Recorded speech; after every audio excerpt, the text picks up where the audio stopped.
But the dreams and aspirations of our community need to widen up. We need to get moving again. We need to get off our bloody knees and start fighting back, but also providing the temporary, and I agree, it has to be a temporary situation as far as the immediate, say, of food, because this winter is happening. But can you imagine what if we were back to 2 years ago? Do you remember what the snow was like for 6, 7, 8 weeks? That people were stuck in their houses. How did they get support?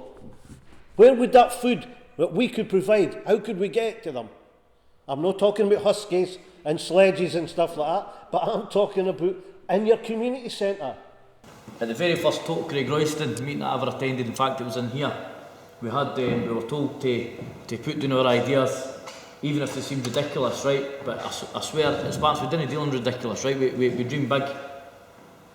And I suggested at that point, and it's great, we've got the community shop over at Muirhouse, the old butchers, Brian's old butcher shop, pork sausage, great name for a butcher shop, right? Brilliant shop. We've got that. I see that as a start. I suggested at that Total Craig Royston meeting, and I didn't kind of serious people took me, but I absolutely meant it. I think we should either buy or take ownership of the shopping centre to create one big social enterprise where you do have a butcher's, Willie, that's got a local person as the main butcher, training up a young person to be the next butcher, creating employment. I think you should have a laundrette, because my washing machine's forever breaking down and I can't find one. Right, a laundrette that's run by local people, training young people, creating employment, and everything that's made, it can all be almost cost price. And I'm absolutely serious when I say that we should try and take over. There's a supermarket shut because it wasn't making enough profit. There's no supermarket over the road. Got to be at the wind up, man. Imagine a community supermarket again. Local people running it, working it, all that. I see a huge opportunity here. I see an opportunity to create genuine communities like there used to be. I might be ignorant and say it's not the same. I just didn't feel it's the same, right? But what better way to create a community is to effectively own that community? Where we've got a real opportunity, for example, at Muirhouse Shopping Centre, right? It's a monopoly. I'm talking about you own every one of them, and everyone's one for need, depending on what it is. It's a baker's, a laundrette, a supermarket, whatever else you need, a fruit shop, whatever. You're not competing against yourself, but it's the one place people could go and purchase. But it's effectively at cost price, so it's cheap. It's making local employment, upskilling people, all that. Didn't make me rabble on forever, but I see a great opportunity there, and I think it's possible. I really think it's possible. We've been building things that we own for the last 30 years. There's a childcare centre, which is the envy of childcare centres across this country. It wasn't set up, it was set up by local people. And I remember, I wasn't involved in the campaign, but there's somebody sitting here that was, young mothers arguing with officials and councillors who basically said, you want to make enough profit? And they were going, yeah, but we need childcare. And that childcare is a very successful childcare centre. We're sitting in a community centre that was put up by local people. Roy sits in a community centre that was built by local people. The Prentice Centre was built by the local people. You know what I mean? We have structures all over this community that were set up by the local people and came from ideas and came from community need. There is none of these structures that were parachuted in because somebody in council department says, oh no, it'd be good down there. What would we be doing would be a community centre. In fact, it was always the other way about. So we have the history. The health project, the Barry Grubs, all AIM have come from local people. Sorry. You know, supermarkets are in the area now. I can't see there's any space to put any more, but supermarkets are unaffordable to people now. So, you know, they themselves, there are people that the produce that they sell is unaffordable. So you have to make a small amount to be able to keep it running, but it's about managing between what you need to keep it running and you keep the cost down that is affordable to people. And I think that's where the shop's good. It's starting small. But yeah, the supermarkets around here are not affordable. But if you go to some parts of London, some of the poorest parts of London, they've taken over supermarkets and put markets in. So they have market stall holders, and yeah.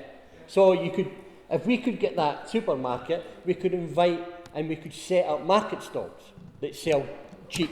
So it doesn't have to look like a structured supermarket. You know what I mean? It could, because up in Wester Hales, that was the first thing that they did in the 80s. Yeah. They had the Wester Hales market, which was all, yeah. People are working longer, and so if volunteers are fewer on the ground, they're not coming in now at say 60 women at 60, they're working. And like the WVS and people like that, they used to take the Meals on Wheels. The local community shop round the corner used to open on a Tuesday and a Friday. But now they only open on a Friday because they can't get any volunteers to man the shop. So it's a good idea to keep that in the back of the mind about the workforce that are around in the daytime to do things.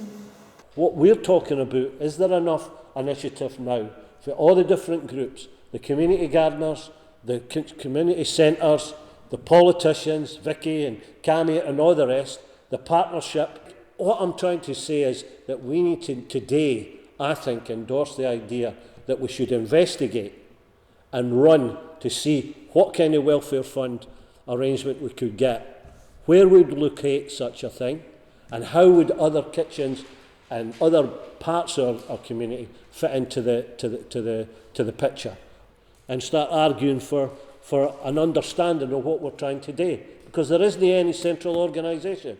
Name me a central organisation in the whole of North Edinburgh that could say we speak for everybody. We have to still create that. What we need today is to come together as a community and have, at least on 1 or 2 or 3 issues, a central voice. Just to say something about the PCA in terms of,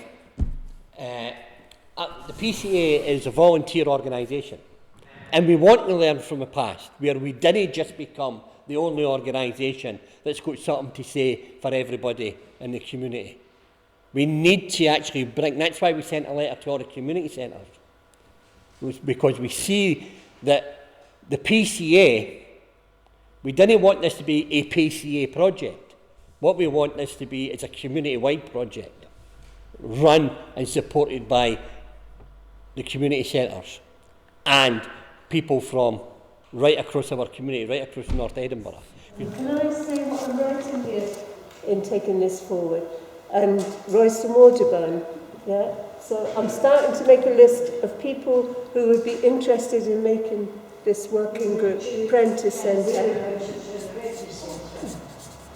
And this is a list of things that would go on your agenda.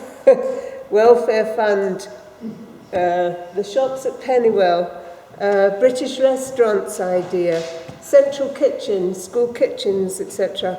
The local employment, capturing local employment. The way forward is definitely to work together. So yeah, we'd definitely be supporting that as well. People say to me when I say that, they say, that'll never happen, and I say, there's communities in Scotland that they say it couldn't happen, and they bought their island. So if the people there can buy an island and run an island, surely our community can take over a almost slow there shopping centre, right? And